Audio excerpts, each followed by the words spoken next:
Okay. Itamexkanatani. Good morning. It is about 8:30, well, quarter after 8 in the AM on Friday the 13th, May 13th, 2022, in the lunar cycle Matsi Kapisaki Sam, the frog moon. Although there's enough crossover phenological action going on to suggest it's also Apis Tiskit Satos in a way. Oh, curious. They're doing a little bit of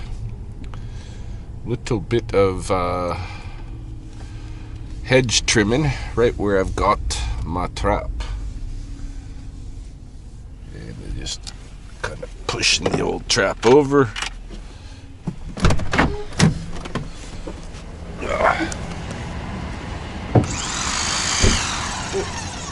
Howdy, howdy. Just coming to check on the bait, whether this trap still has bait or not. Are you done on this side? Could I move it over here? Yeah, you can move it over there. Oh, yeah, cool. Yeah, it looks like it needs new bait. Yeah. All right, still functioning.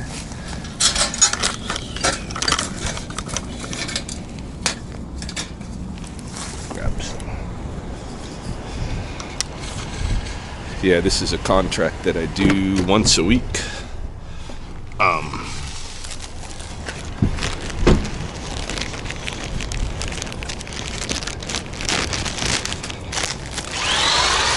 Because we catch plenty of skunks here over the year.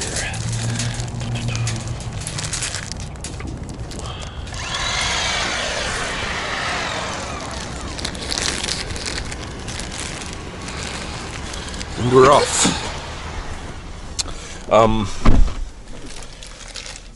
What was I saying? Yeah, there's a lot of crossover between what's supposed to be going on Frog Moon and what's supposed to be going on Flower Moon. And we're basically in our first summer moon, which is a crossover of both in terms of phenology. Though technically, it's the frog moon in the sequence.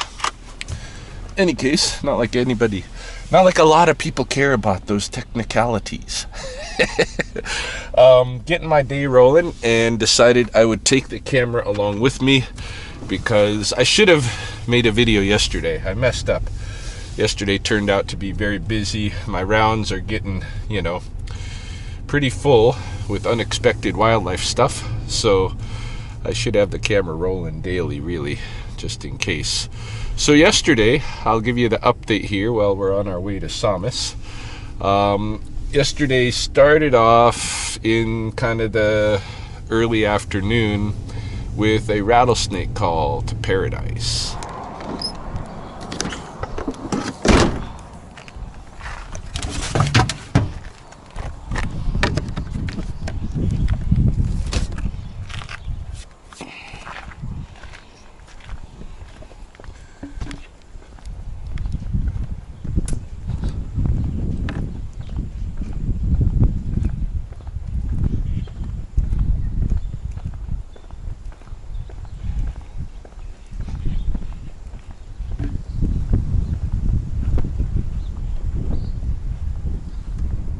Hello.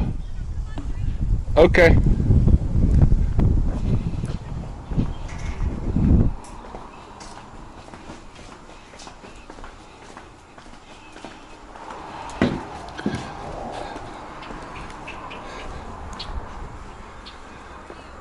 Good.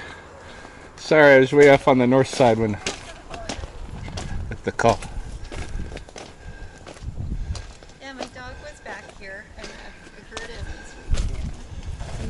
The neighbors. Oh yeah. So I don't know, and they asked me to call, so we can hop in there, no problem. Yeah, I'll just hop over there. I just didn't want them to get surprised.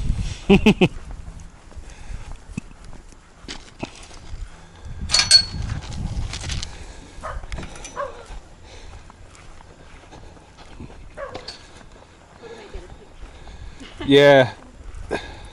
Yeah, it's the migration, so you might see a few come through in the next week or so. You guys are pretty close to the dens.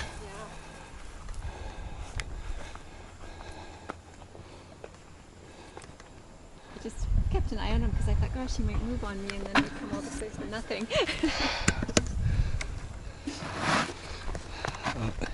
Just getting some sun, thinking he's all secluded there. My dog didn't have him very much at all.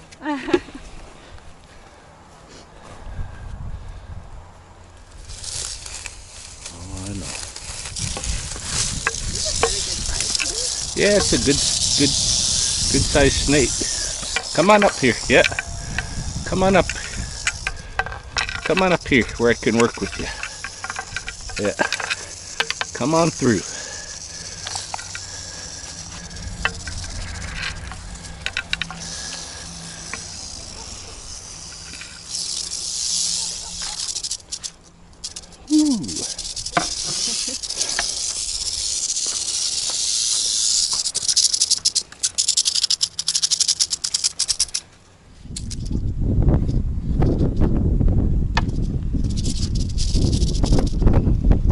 Nice big snake.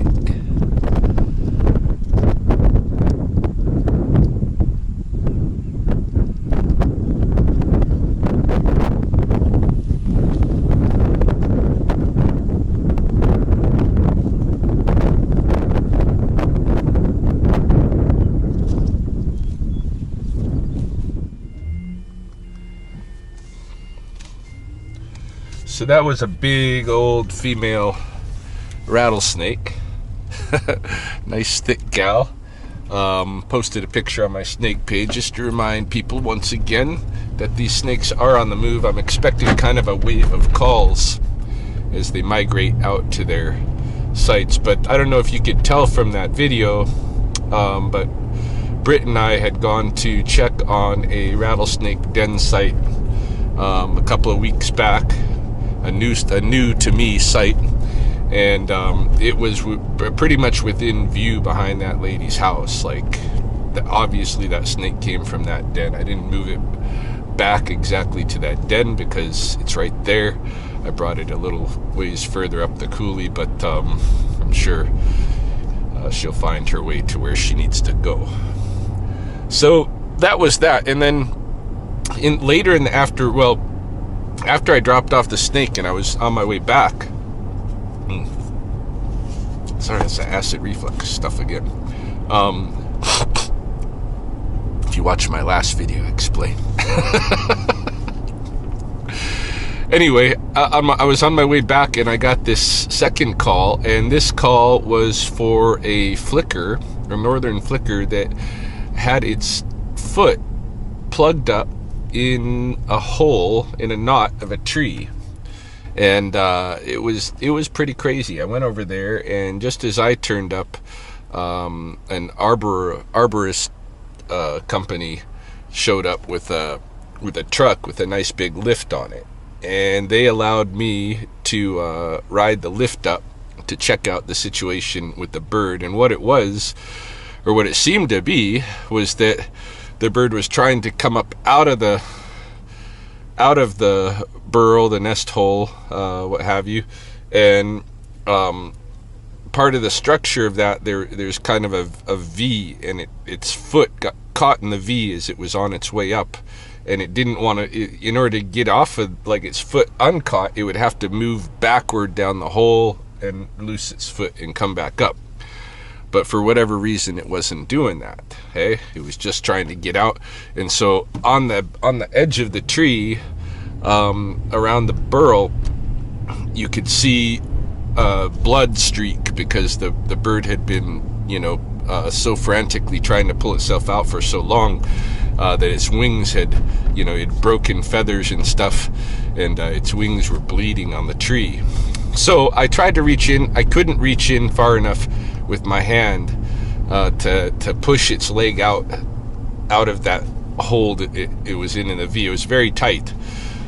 So the arborist guys then got up in the tree and took a whack at it with their a little chainsaw to kind of open the hole for me.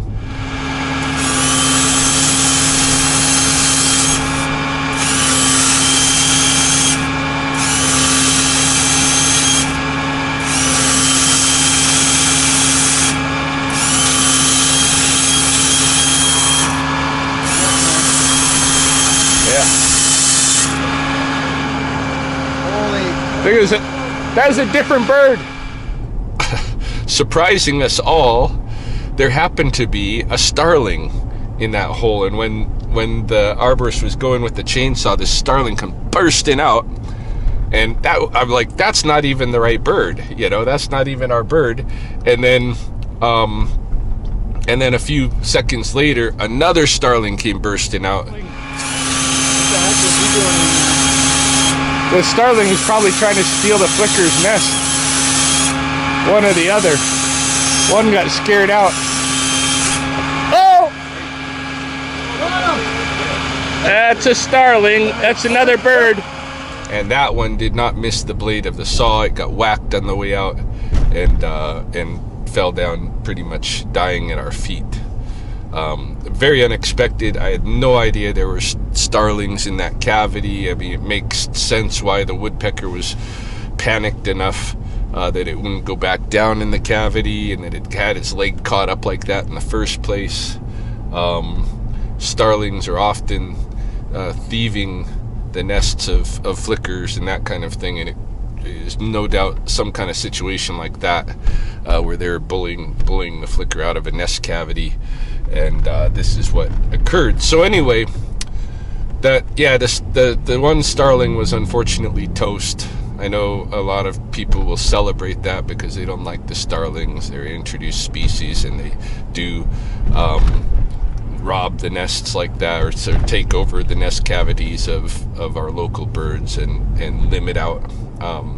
You know, they just bully their way in and stuff, and so it's a problem for local birds, or indigenous birds, I should say. They're all local at this point.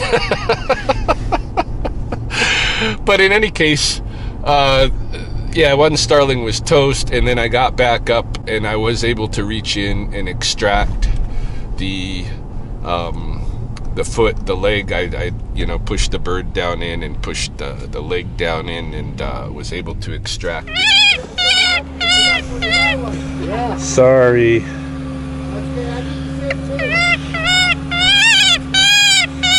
All right. Calm down. But the leg was in really bad shape. Basically the bone had broken off or been separated from the foot. The foot was just dangling by a thread of flesh. I put the bird in isolation with just water in a warm kennel, cozy kennel overnight. And this morning I performed a surgery and just cut off the foot, because it was just dangling by a thread anyway. I wasn't going to be able to heal. Nobody's going to be able to heal that back up. So I cut the foot off, and I put some antiseptic, polysporin, and put a little gauze and some tape, and we'll see. We'll see whether, hopefully, infection doesn't set, or doesn't become an issue. That's the only thing. I think if it can survive not having the infection, then it's got a possibility of being all right, this bird. However, pretty tough for a flicker that clings onto trees most of its life, to be going about one-legged. But it's not impossible. It's not impossible. So I'm hoping we'll heal this bird up.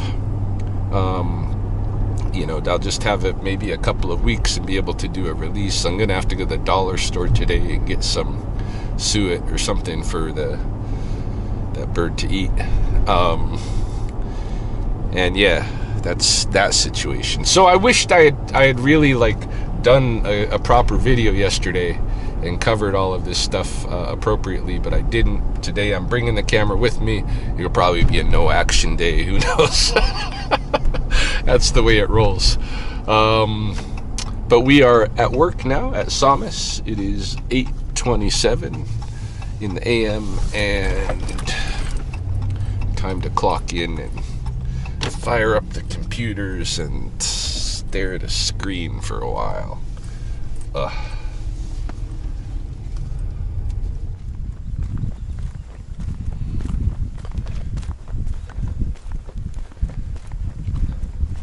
Well, pretty much just as I thought. The breeziness yesterday left us with no wildlife calls, so nothing really exciting happened. I did office work most of the day and then headed home, and because I'm fairly broke right now, we didn't even go for a drive or anything like that. We just hung around the house, and Britt played video games, and I sorted out porcupine quills and watched YouTube videos. Oh yeah, the Ultimate Fighter. They got a new Ultimate Fighter season 30. That's what I was watching last night. A couple of episodes of that. Juliana Pena and Amanda Nunez going at it again. Any case, no calls yesterday, so we are now into Saturn Day. It's Saturn Day morning out here at Popson Park on the west side. I've been running around, had to go set a trap, and then I had to go pick up about 3 traps that I had set way before, almost at the beginning of winter, and they hadn't been hitting, so and it's getting busy, so I decided to reel in those traps this morning. Was hoping I could maybe had caught an animal overnight so I could make a little bit of money today, and try to payday is Wednesday and I am stretching thin. Any case, out here this morning, now that I've done my trap thing, I'm checking on the status of the rabbit willow in this park. I need to harvest some rabbit willow. It's time. The sap is running. It's a perfect time that you can strip the bark right off. Pretty much in one piece almost sometimes, if you get it just right. So I want to collect some rabbit willow. I have in mind making an old style backrest, and maybe even something replicating an old style backrest that's for window blinds or something like that. Just a couple of different projects, things that I can maybe sell at the studio. I'd also like to get some sticks that I can just tuck away, and then in the winter pull them out, soak them up, and practice some basketry. There wasn't a big Blackfoot basketry tradition that we know of. Not saying that there never was anything. I mean, most vessels were made with rawhide. There was lots of bison rawhide to work with, and that was quicker and even more watertight in some respects than basketry and that kind of thing. But that's not saying that there was never basketry here, because there certainly was pottery here. We don't know what things were like really before the horse, I guess, right? Because the horse changes everything. You can't be carrying around pottery and stuff if you're rolling around with a horse travel and all of that. Wow, the beaver work out here is quite extensive. So yeah, we don't know. There are baskets in basketry items in Blackfoot tradition, but they're trade items that are still in the tradition, and that's with the beaver bundles. There's a bag usually that is a hemp bag. They call them corn husk bags from over the mountains, but it's a trade item. So that's usually in a beaver bundle, and it's a kind of a hemp bag that would just take a long time to make. They're very valuable. Any case, not seeing a lot of good. I'm gonna move over to the river edge and see what the rabbit willow's like, but in here a little further, it's mostly just these poplar saplings and this kind of thing. Haven't spent a lot of time milling around for resources at this park in the past, so it's just kind of experimental today. Might head up also, since we're here, look at one of the rattlesnake rookeries that's nearby. See if the females have moved from the dens to the rookeries already. That'll give me some indication about the status of the migration, that kind of thing. But yeah, enjoying the scenery and just the opportunity to get outside and breathe some air and walk around. Woke up with kind of a sore throat. Hope it's not a COVID symptom. So I don't think so, though. I don't know. I love these the Badlands areas like this. Okay.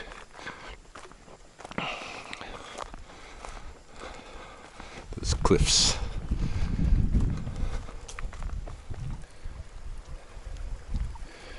Here in the bank is a nice established beaver lodge that I have visited several times in the past, so I've known it's been here a while. And this family of beavers have really cleaned up this flat where I would normally expect to find a lot of rabbit willow. There really isn't a lot left. I mean, it's here, but it needs an opportunity to grow back. Probably needs a lot of moisture that we haven't had in the last few years to help that process of growing back. It's interesting what the beavers left. As I look around, you know, they're not too interested in the sweet clover. They're not too interested in the buckbrush. They're not too interested in the wild licorice at all.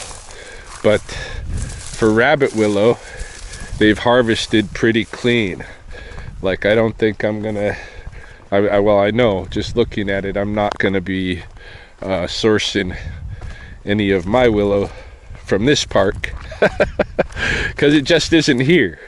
I mean, look, this is rabbit willow right here, but very thin still. Very thin and wispy still. Like, there's a bunch kind of in here. It's all here, but it needs a chance to really grow up.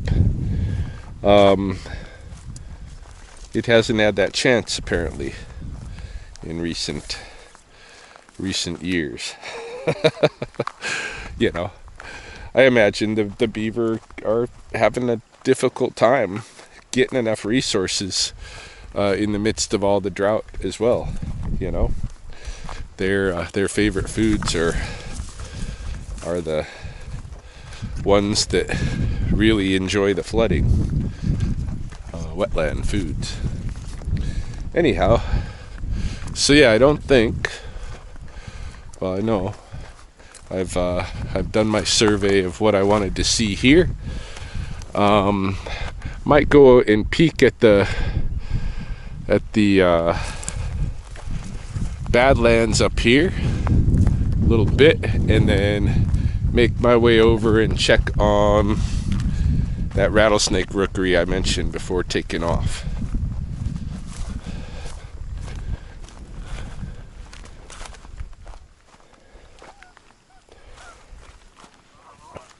Yeah, I enjoy poking around in the Badlands because you never know what you're gonna come across. A lot of the Badland areas have interesting fossil beds.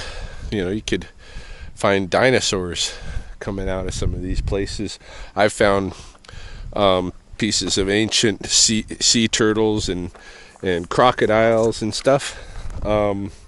This bed right here, I can see already has clam. This is clam fossils coming out of here. So this is part of the inland ocean area.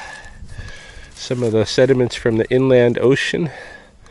Hey, that's clamshell there. Yeah, you never know.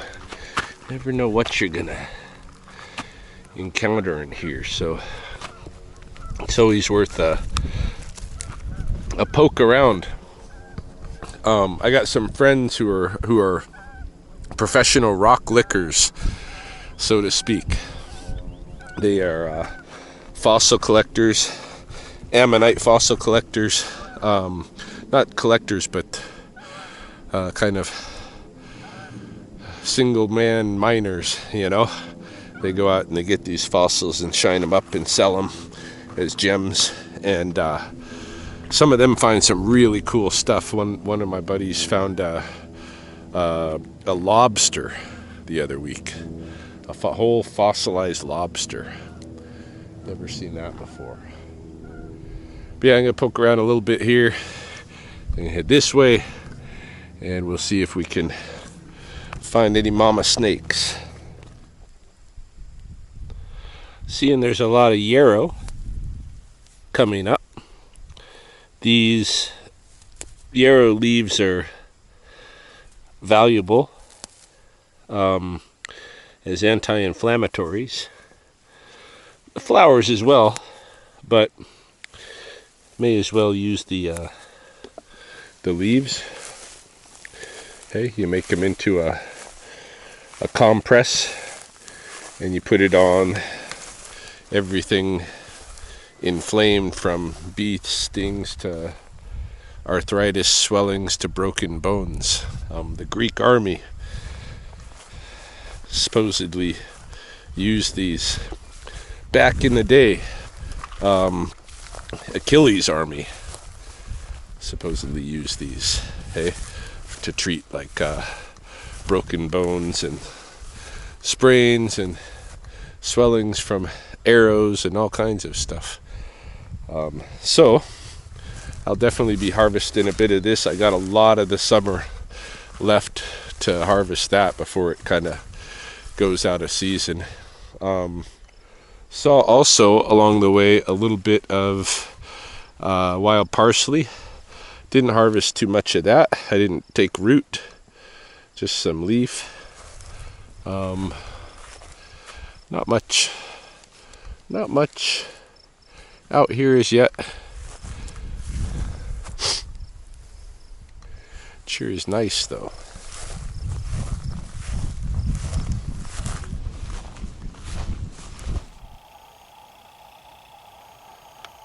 Okay, I'm at the rookery right now.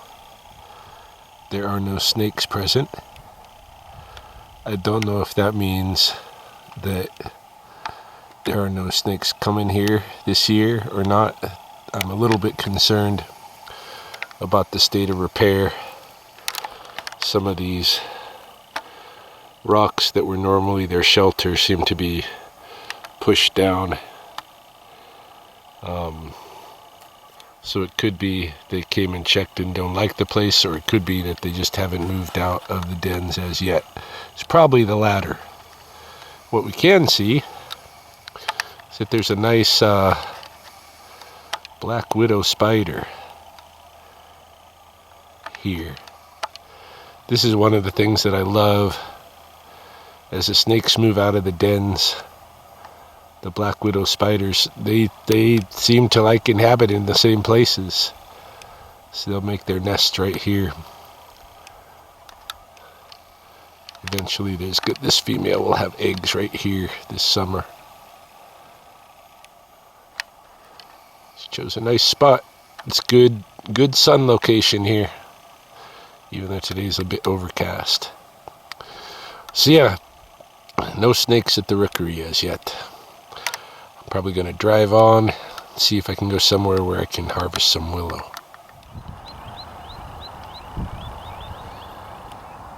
Look at this tiny little guy. He's so small. Might look big on camera when I'm zoomed in, but look at this. Here at Spopikimi, where things are incredibly dry, I worry for these turtles. I think a lot are going to migrate onto the river, and that's just not the right environment for them. They need, these muddy backwaters. So I'm a bit concerned. Anyway, there's always lots of rabbit willow out on the wet meadows. That's not where I'm going though. I am going to head over into the Northwood here, and then under the bridge, and I think just past the bridge under there, if I remember from my most recent visits, there are decent stands of rabbit willow that could be harvested. It's warm enough now that I've taken off my hoodie, changed into the t-shirt, although with the clouds overhead, I'm kind of regretting not having my hoodie just at this particular moment, but as soon as the sun comes out, it's a different story. Any case, let's go get some willow.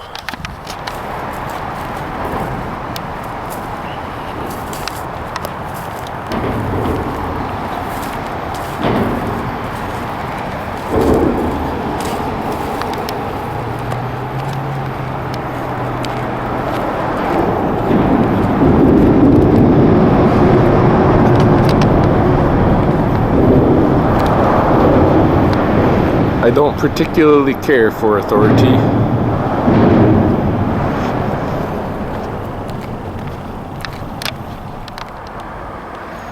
This plant here has a lot of the qualities I'm looking for. This straight base, okay? No stems till the end. So I'm gonna cut it off close to the ground at the base, and then I'm gonna make as clean a cut as I can, although I just got my pocket knife with me, so it ain't gonna be that clean. The plant will send up new shoots anyway. But up here I'm gonna try to make a very clean cut because I want to replant this head and start another willow with that.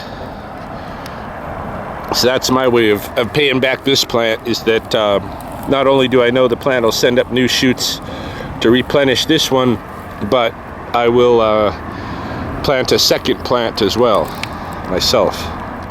All right, so I've cut at an angle and done as good a job as I can at keeping that cut clean. Now I'm gonna just stake this plant into the ground.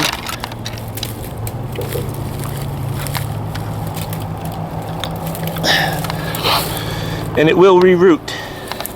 And meanwhile, I have one of the sticks of probably 150 that I'll need for my backrest. That's how this goes. Here's something pretty cool. These beetles are they must just be having a mating swarm here. All on these rabbit willows. I'm sure I've looked these beetles up before, so I should know them by name, but I don't. Look at that. Holy moly. That's a lot of beetles.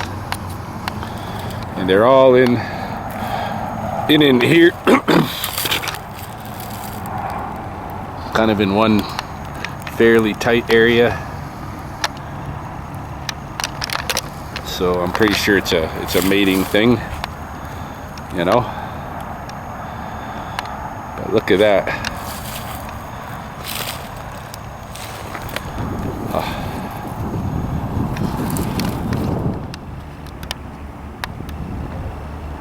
I think I'm gonna go with 13 sticks for this visit. A lot of this section in here, I've kind of explored it, and it's mostly younger plants, not quite as mature as these ones, and you got to keep a consistency of the thickness of the sticks that you're using for stuff like that. Although these young ones, I'd like to take some of these for, like I say, to play with the basketry and stuff over the winter. But it is coming on 1 o'clock now, which Britt should be waking up and probably expecting me to come hang out, have lunch, you know, do some stuff with her for the evening. So this might end up being the end of the video. I don't know. Maybe I'll show some of the bark stripping when I get home. I'm gonna wait till I get home to do that. And yeah, we'll see where it goes from here. Might get snake calls too. It's getting warm. It's getting nice and warm.